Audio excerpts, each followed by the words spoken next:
Good morning, student. Today we are going to see about the topic file allocation method. So first we have to know why we need a file allocation method. So the nature of the disk we are giving as the flexibility in the implementation of the files. So what is the flexibility in the sense? So many files are stored under the same disk. So if you are storing the many files on the same disk in the sense, so we have to face one problem.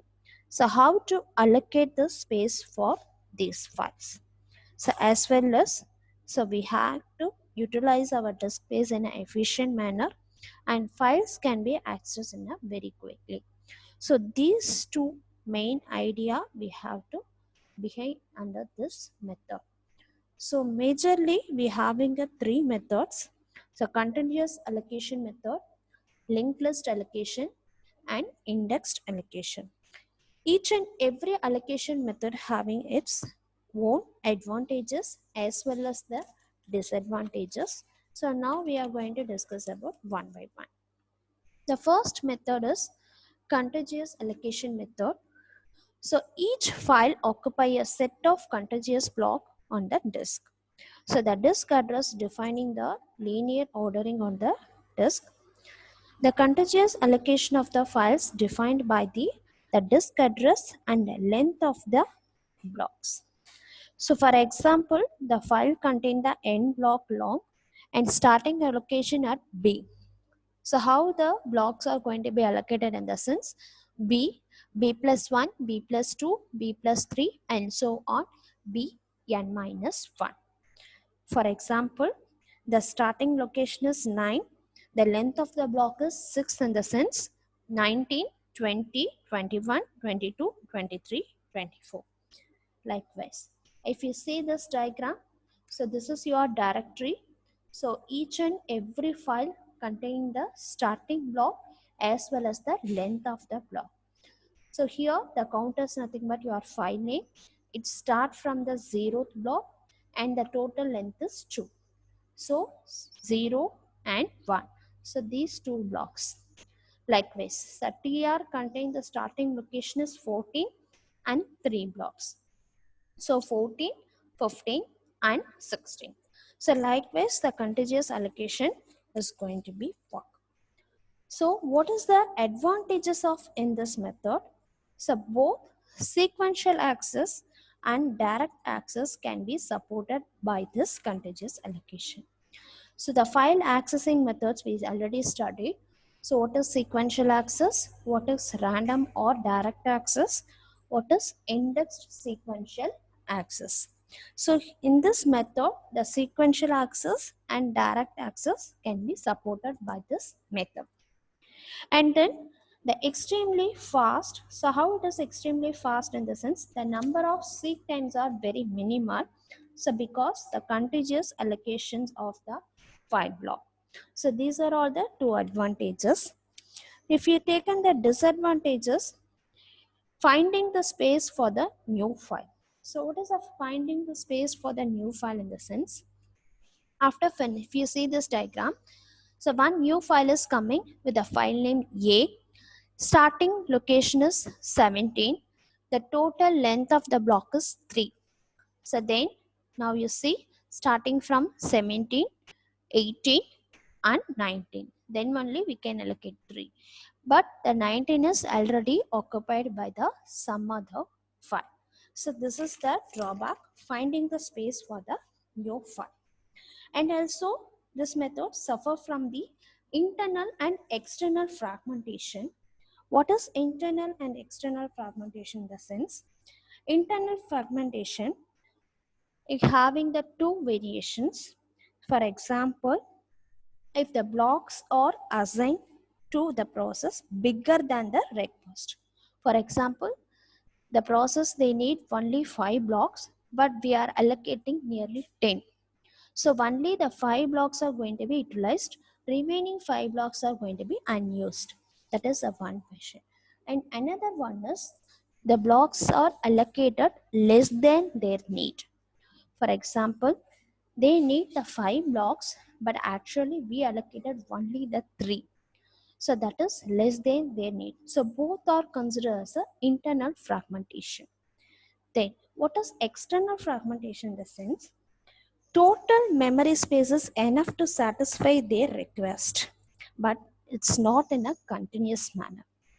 That is nothing but external fragmentation. So we can able to solve these fragmentations using compaction method. What is compaction method in the sense? Collecting all the free spaces together and then we can able to allocate it for the request. But the cost wise and then time also going to be very large for this compaction method. If you are using this compaction method, the cost also going to be increased and the time also going to be increased. And then next method is the linked list allocation. So here the each file is a linked list of that disk block. So it may not be a continuous. The disk blocks are scattered in anywhere on the disk. Okay. So the disk directory contains, the directory maintains the pointer of your start and ending file block. If you see this diagram, this is your directory and file name contain the starting as well as ending file block. So each block contain the pointer to the next block occupied by your file. So how the linked list contain, the single linked list data structure is contained the same manner.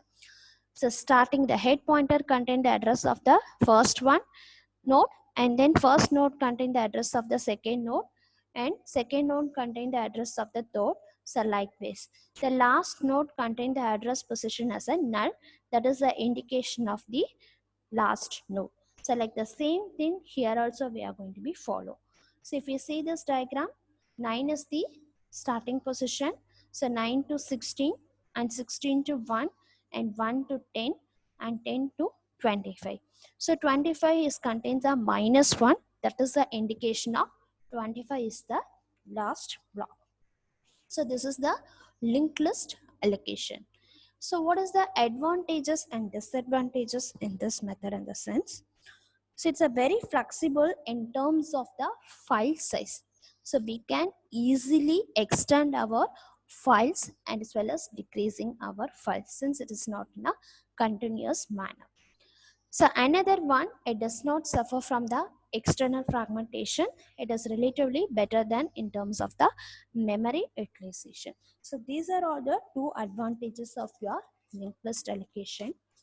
And disadvantages in the sense, so here the file blocks are distributed in a random manner. So the large number of seeks are needed. So there is a one disadvantages, and another disadvantages is it does not supporting the random access. So we cannot able to access your blocks directly, random or direct. So both are same, random or direct access. Okay. So how it is in the sense, suppose we have to directly access the first block in the sense that is not possible. So first we have to start from the ninth block. From ninth block we can get the address of 16, and then from 16 we have to get the address of the 1 since all the blocks are linked together. So the random access is not possible here. That is a second disadvantages. And third disadvantages is we are using the pointers. So it is giving some extra overhead for the performance. So these are all the disadvantages of your linked list allocation. And third one is the indexed allocation. So here the special block we are known as a indexed block.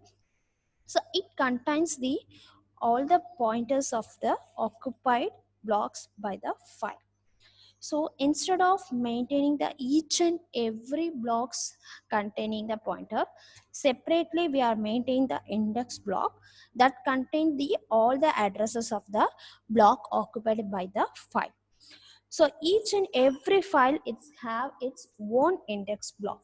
If you see this diagram, so this is your file. So keep this file name. It contains nearly 5 blocks. So what are all the address or otherwise pointers of this 5 blocks? It's stored under the index block. So here the index block is the 90. Okay, so this is nothing but indexed allocation. So now, what is the advantages of this index allocation in the sense?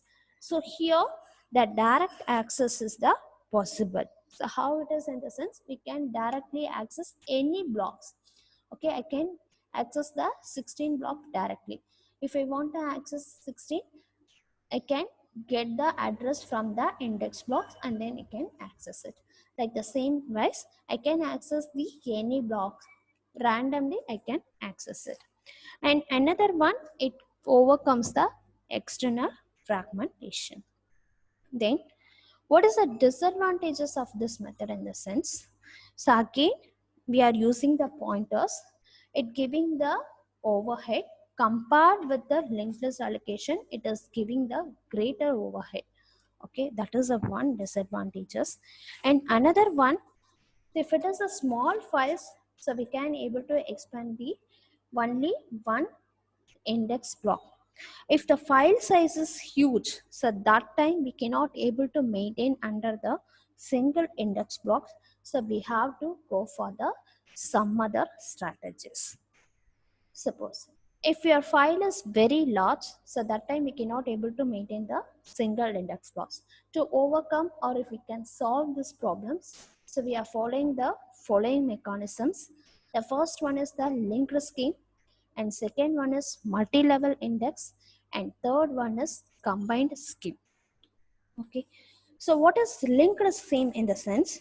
It linking two or more index blocks together for holding the pointers.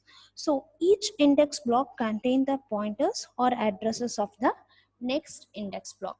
For example, if the huge file containing the 100 blocks, totally we are having the 100 blocks, so each and every 25 blocks we are maintaining one index blocks. So first 25 blocks we are maintaining one index block, and second 25 blocks we are maintaining another index blocks, and third and fourth. So likewise, so for this entire file we are maintaining the four index blocks. So all these four index blocks linked together.